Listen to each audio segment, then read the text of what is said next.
Terminou agora os jogos que interessam ao Vasco no Campeonato Brasileiro. Eu vou te falar uma coisa, meu amigo do céu, isso não faz bem para a saúde de ninguém.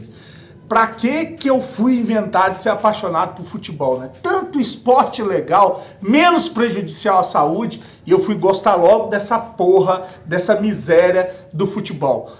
Terminou agora os jogos, terminou o jogo entre Bahia e São Paulo, e o São Paulo venceu a primeira fora de casa, venceu o Bahia jogando lá na Bahia, em Salvador, com um gol no último minuto do acréscimo, que o juiz canalha, porque como essa CBF é pilantra, né? E um jogo absolutamente natural, aonde não houve VAR, não houve lance polêmico, não houve parada para atendimento, só substituições. O juiz, inexplicavelmente, deu 9 minutos de acréscimo para o Bahia fazer o gol, porque o Bahia estava pressionando no segundo tempo. Algumas alterações do time do São Paulo, do Dorival, que não faziam muito sentido. Acabou que o tiro saiu pela culatra e o São Paulo acha um gol no último minuto da prorrogação. E o Vasco tem ali a sorte, já que já não tem a competência, sei que não tem a competência, o Vasco tem a sorte de ver os seus adversários tropeçarem também. Porque, de um lado, o Santos toma um vareio do Fluminense, jogando na Vila Belmiro, 3-0 pro Fluminense, fora o baile, né? Do outro, o Bahia jogando em casa, perde por 1-0, o gol no final dos acréscimos para o São Paulo, que nunca havia vencido fora de casa. Tá aí, 2 resultados importantes, eu vou explicar por quê. Antes eu vou pedir uma moral, deixa o joinha, deixa o like, que é importante para o canal ser indicado no YouTube, se inscreve no canal, e a gente é isso mesmo, né? Os filhos de uns fela de uma puta mesmo, é o torcedor vascaíno, né? Porque indignado, revoltado, com tanta cachorrada, tanta pilantragem, a mediocridade que eu falei logo mais cedo, de ter que ficar torcendo contra times adversários, e agora a gente está aqui já feliz de novo com os resultados dos adversários. Só que triste, porque o Vasco volta a depender do próprio Vasco. Aí é um problema, né? A gente vai encarar 2 times que estão brigando na parte de cima da tabela. O Grêmio lá no Sul e finaliza com o Bragantino jogando em casa. 2 tabus para serem quebrados, né? Outros passaram e não foram quebrados. Tem mais 2.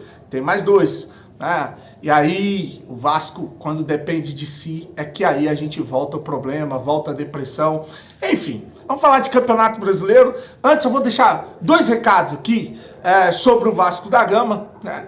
Não, eu vou já emendar no Campeonato Brasileiro, depois eu trago os recados, tá? Eu trago os recados daqui a pouco. Vou falar do Campeonato Brasileiro, como eu falei, os jogos, o Atlético Mineiro empurrou em cima do Urubu no Maracanã, o Palmeiras está vencendo, os times que estão brigando para ser campeão, o Flamengo mais um ano que vai ficar no cheirinho, aí é problema deles também, e a gente não está em condição de ficar falando de... Até isso tiram da gente. Porque eu gosto, eu acho que o futebol é isso. Eu tenho um grupo de amigos lá, o André, o Marquês, a galera do meu antigo trabalho, Fabrício, o Júnior, uma galera lá que um é tricolor, uma galera é flamenguista, e lá o pau tora, filho, lá o pau tora. E aí a zoação é muito grande. Ontem me zoaram a noite todinha, hoje eu zoei pra caramba eles. Futebol é isso, gente. Futebol é isso. Tem esse mimimi de situação, até isso tentam tirar da gente. Até a parte legal de torcer para time de futebol, que é a parte da resenha e da zoação. Ultimamente o vascaíno não tem tido prazer nem de resenhar, nem de zoar absolutamente ninguém. A nossa condição, ela é triste, ela é muito triste, é de penúria. Mas enfim, o Vasco ontem perdeu, goleada pro Corinthians, praticamente livrou o Corinthians da queda para a 2ª divisão. O Cruzeiro joga amanhã contra o Atlético Paranaense em Minas Gerais, estádio liberado para a torcida, as cachorradas que a gente já falou aqui. E hoje 2 jogos importantes que terminaram com derrota dos nossos adversários, e eu vou explicar por quê. Se o Bahia tivesse terminado com um empate pelo menos, o Bahia saía da zona de rebaixamento, o Vasco ia para o Z4, porque o Vasco tem 42, o Bahia ia 42 por causa de critério. Eu já estava fazendo conta aqui, né, de critério, o Vasco na zona de rebaixamento, quando saiu o gol do São Paulo no final do jogo. Então, o Vasco ia para a zona. Como o Bahia tomou o gol no final do jogo, o Bahia permaneceu com 41, tá aqui a tabela, o Bahia permaneceu com 41, o Vasco com 42, o Santos com 43. É isso, cara, o nosso campeonato agora é esse. É Santos, Vasco e Bahia por uma vaga. Goiás, Curitiba e América caíram, né? Como é que fica a situação? O Santos, que perdeu hoje, vai para o sintético lá na Arena da Baixada e encarar o Atlético Paranaense, que está mordido porque não ganha há muito tempo. Joga amanhã contra o Cruzeiro. O Santos vai pegar o Atlético Paranaense lá na Arena da Baixada. Depois, encara o Fortaleza jogando em casa. Não tem vida fácil o Santos, viu? Não tem vida fácil. O Santos tem 43, pode ser que se tropeçar vai ficar com os 43, por isso que é importante o Vasco buscar pelo menos um empate contra o Grêmio, porque se o Vasco empata contra o Grêmio, ele vai a 43, fica com o mesmo número de vitória do Santos, 11, e no saldo de gols, o Santos tem menos 21, o Vasco tem menos 10. Então o Vasco passaria, se eu não me engano é isso, o Vasco passaria o Santos por critério. E aí ia para a última rodada para encarar o Bragantino, o Santos, o Fortaleza, o Vasco dependendo de si, de ganhar do Bragantino em casa ou de um tropeço do Santos para permanecer na Série A. Já com relação ao Bahia, né, o Vasco, como a gente sabe, o Vasco encara o Grêmio e o Bragantino. O Bahia, que perdeu hoje, encara o América Mineiro lá em Minas Gerais, o rebaixado América Mineiro. Então o Bahia, vamos considerar que o Bahia vai fazer esses 3 pontos em cima do América Mineiro e vai a 44. O Vasco empata com o Grêmio, fica com 43. Na última rodada, vamos imaginar que o Santos empate com o Santos pega o Santos, não, o Bahia, cara. O Bahia. Vamos imaginar que o Bahia faça 3 pontos em cima do América e 1 ponto no Galo. 4 pontos. Aí o Santos iria para 45, uma vitória e um empate. E o Vasco empataria com o Grêmio e vencesse o Bragantino. O Vasco ia fazer 4 pontos, ia para 46. Aí o Vasco se daria bem. Mesmo com o Vasco perdendo para o Grêmio e vencendo o Bragantino, o Vasco vai a 45.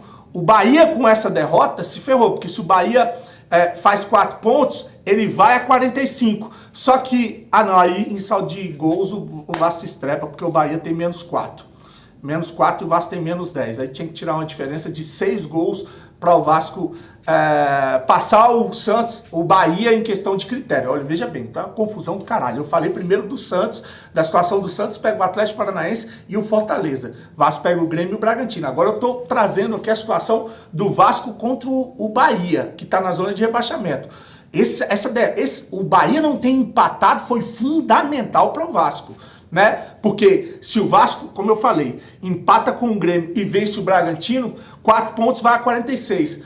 E aí basta um tropeço do Bahia desses 2 jogos, o Galo, o Atlético Mineiro, no último jogo em casa, o Atlético brigando por título, para o Santos, o Bahia cair para a 2ª divisão, né? E em caso do Vasco vencer só uma, vamos supor que o Vasco vence o Bragantino, 42 vai a 45, e o Bahia empata, vence com o América, empata com o Galo, e a 45 também, aí a questão de saldo de gol, vai ter que tirar um saldo de 6 gols. E se o Galo vence o Santos na última rodada, o Vasco mesmo com uma vitória fica na Série A e o Santos cai para a 2ª divisão. Olha, o que aconteceu hoje fez o Vasco respirar por aparelhos no Campeonato Brasileiro. Ainda estou na adrenalina do pós-jogo. Amanhã eu venho fazer o desenho direitinho de como ficou a situação, fazer uma simulação dos 2 últimos jogos para a gente ver quais são as possibilidades, porque a gente é isso mesmo, né? É emoção. A gente sabe das cachorradas, das pilantragens. Saiu o áudio hoje da CBF, né, com relação ao pênalti não dado para o Vasco, e o juiz disse que o toque não foi intencional. E aí a gente lembra do toque do Rossi no jogo contra o Cruzeiro, que também não foi intencional e deram pênalti para o Cruzeiro. Exatamente a mesma situação. Mas a gente sabe da pilantragem que é essa entidade de corrupto, de bandido, de canalha, de ladrão que é a CBF. Para finalizar o vídeo, hoje o Vasco acertou a contratação em definitivo do volante Matheus Cocão. Junto ao Náutico, o Vasco tinha feito um empréstimo com ele com opção de compra, demorou para pagar os 300 mil reais, pagou, né? E agora contrata o jogador em definitivo por 2 milhões de reais. Tá aí o Cocão, é a primeira contratação para 2024, muita gente falando que já é armando o time para jogar a Série B. Eu critiquei muito o Cocão, eu acho que não é jogador para o Vasco, principalmente estando numa Série A, mas ele não é mau jogador não, viu?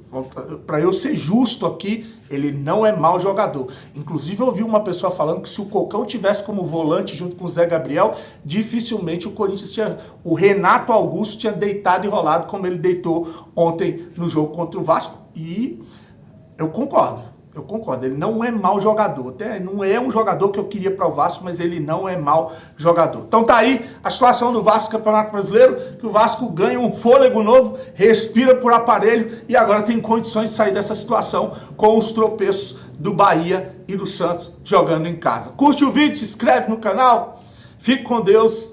E nessa montanha-russa de emoções e sentimentos ruins com relação a essa gestão de pilantra, essa empresa de canalha, a continuidade dos conselheiros da gestão Salgado, a gente vai tentando sobreviver falando de Vasco. Grande abraço e com Deus, saudações vascaínas.